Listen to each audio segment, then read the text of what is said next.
انتشاری ٹولہ انقلاب نہیں خون ریزی چاہتا ہے، وزیر اعظم کی رینجرز اہلکاروں پر حملے کی شدید مذمت۔ وزیر اعظم شہباز شریف نے گاڑی سے کچلے گئے رینجر اہلکاروں کی شہادت پر گہرے دکھ اور غم کا اظہار کرتے ہوئے شہید اہلکاروں کے بلند درجات اور اہل خانہ کے لیے صبر کی دعا کی ہے۔ وزیر اعظم نے واقعے میں ملوث افراد کی نشاندہی کر کے انہیں قرار واقعی سزا دلوانے، زخمی رینجرز اور پولیس اہلکاروں کو بہترین طبی سہولتیں دینے کی ہدایت کی۔ انہوں نے کہا کہ نام نہاد پرامن احتجاج کی آڑ میں پولیس اور رینجرز اہلکاروں پر حملے قابل مذمت ہیں۔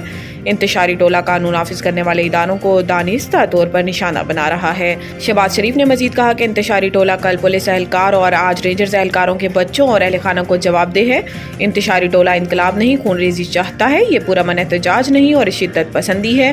وزیر اعظم کا کہنا تھا کہ پاکستان کسی بھی انتشار اور خون ریزی کا متحمل نہیں ہو سکتا۔ مذموم سیاسی مقاصد کے لیے خون ریزی ناقابل قبول اور انتہائی قابل مذمت ہے۔ مجھ سمیت پوری قوم شہید رینجرز اور پولیس اہلکاروں کو خراج عقیدت پیش کرتی ہے۔ آئینی بینچ نے پاناما اسکینڈل معاملے پر جماعت اسلامی کی درخواست نمٹا دی۔ سپریم کورٹ کے آئینی بینچ نے پاناما اسکینڈل کی تحقیقات سے متعلق جماعت اسلامی کی درخواست پر سماعت کی۔ سماعت کے دوران جسٹس مسرت حلالی نے کہا کہ پاناما میں مخصوص کیس میں JIT بنائی گئی، علم نہیں پاناما اسکینڈل کے باقی مقدمات کدھر گئے۔ جسٹس مسرت کے ریمارکس پر جماعت اسلامی کے وکیل نے کہا کہ یہی ہمارا موقف ہے، باقی کیسز کی بھی تحقیقات ہونی چاہیے۔ اس پر ڈپٹی پروسیکیوٹر نیب نے کہا کہ نیب کو اس سلسلے میں کوئی درخواست نہیں دی گئی۔ جسٹس جمال مندوخیل نے کہا کہ نیب کسی معلومات پر بھی ایکشن لے سکتا ہے۔ جسٹس مسرت حلالی نے کہا کہ نیب کا اختیار ترامیم کے بعد کم ہو گیا ہے، نیب نئی ترامیم کے مطابق ہی معاملے کو دیکھ سکتا ہے۔ دوران سماعت جماعت اسلامی کے وکیل نے کہا کہ ہماری استدعا ہے کہ نیب ہماری درخواست پر پاناما کی تحقیقات کرے۔ پاناما پر مشترکہ تحقیقات ٹیم بنانے کی مثال موجود ہے۔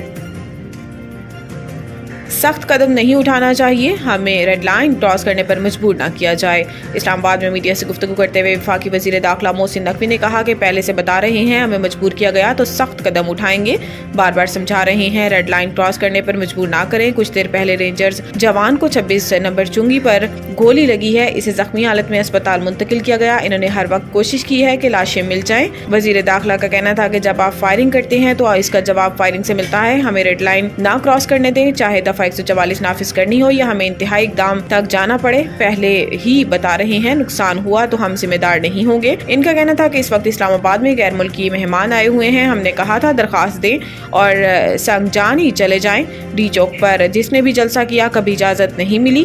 انہوں نے 2 دفعہ جیل میں جا کر ملاقاتیں کی، انہیں وہاں سے بھی اپروول مل گئی ہے۔ اسلام آباد، راولپنڈی اور لاہور میں پیٹرول کی قلت کا خدشہ۔ وزارت پیٹرولیم نے اسلام آباد، راولپنڈی اور لاہور میں پیٹرول کی قلت سے متعلق فوری اقدامات کرنے کے لیے چیف سیکرٹری پنجاب کو مراسلہ بھجوا دیا۔ مراسلے میں کہا گیا ہے کہ پنجاب حکومت اٹک آئل ریفائنری سے خام تیل کی فراہمی کے لیے فوری اقدامات کرے۔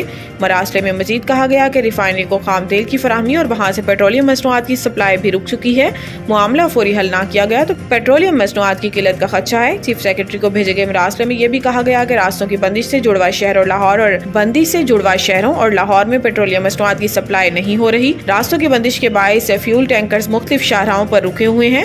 مسئلے کے حل کے لیے جامع پلان بنایا جائے تاکہ بلا تعطل تیل سپلائی جاری رہے۔